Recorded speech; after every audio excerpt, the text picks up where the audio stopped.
تنها در 6 ماهه امسال 480 نفر تاجیکستانی در مهاجرت جان باختند. کارمندان خدمات دولتی گمرک قرقیزستان بیش از 4 تن انگور تاجیکستان را مصادره کردند. احتمال رانده شدن نماینده اتحادیه اروپا از افغانستان.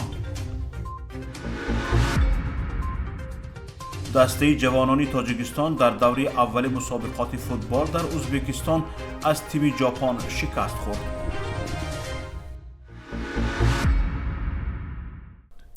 خدمات مهاجرت تاجیکستان میگوید در نیمه اول سال 2022 بیش از 480 شهروند تاجیکستان در خارج عمدتاً در روسیه جان خود را از دست داده‌اند. این نظر به همین دوره سال گذشته 149 نفر فوتیدگان زیاد است. سبب‌های مرگ تاجیکان در مهاجرت بیماری‌ها، رعایت نکردن قاعده‌های بی‌خطری، صدمه‌ها، کشتار و غیره عنوان می‌شود. شیرین امانزاده وزیر مهنت، مهاجرت و شغل اهالی تاجیکستان ماه فوریه سال جاری در نشست مطبوعاتیش گفته بود که آنها در انتقال جسد مهاجران فوتیده به زادگاهشان کمک میکنند. در همین حال عده از مهاجران میگویند که مهاجران خودشان پول جمع آوری میکنند و جسد مردگان را به تاجیکستان خودشان میفرستند. روسیه کشوری اصلی میزبان صدها هزار مهاجر کاری از تاجیکستان است. همه سال زیاده از 1000 نفر تاجیکستانیان در روسیه به هلاکت دچار می شوند. کارمندان خدمات دولتی گمرک قرقیزستان بیش از 4 تن انگور تاجیکستان را مصادره کردند. کارمندان گمرک اپراتسیونی در شهر اوش با گمان انتقال مالی به قلمروی اتحاد اقتصادی اوراسیا به جمهوری قرقیزستان وارد شده با ویران کردن قانونگذاری گمرکی یک افت-ماشین تمغه مرسدس بنز شهروند جمهوری قرقیزستان را بازداشت و تفتیش کردند. هنگام از نظر گذرانی افت-ماشین محصولات انگوری تر و تازه یافت شد که وزن عمومی آن 2200 کیلوگرم بوده است. صاحب بار قصد غیر قانونی از جمهوری تاجیکستان وارد کردن انگور را داشته است. طبق یک خبر دیگر باز زیاده از 2 تن انگور تاجیکستان در آش مصادره شده است. در خبر گفته می شود که دلیل ها به قید گرفته شده مواد جمع شده برای قبول قرار مرافعوی به دادستانی ولایت اوش ارسال کرده شدند.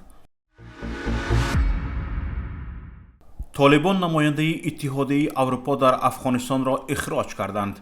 رئیس هیئت اتحادیه اروپا در افغانستان اخیراً اعلام کرد به مأموریت خود پایان داده افغانستان را ترک می‌کند.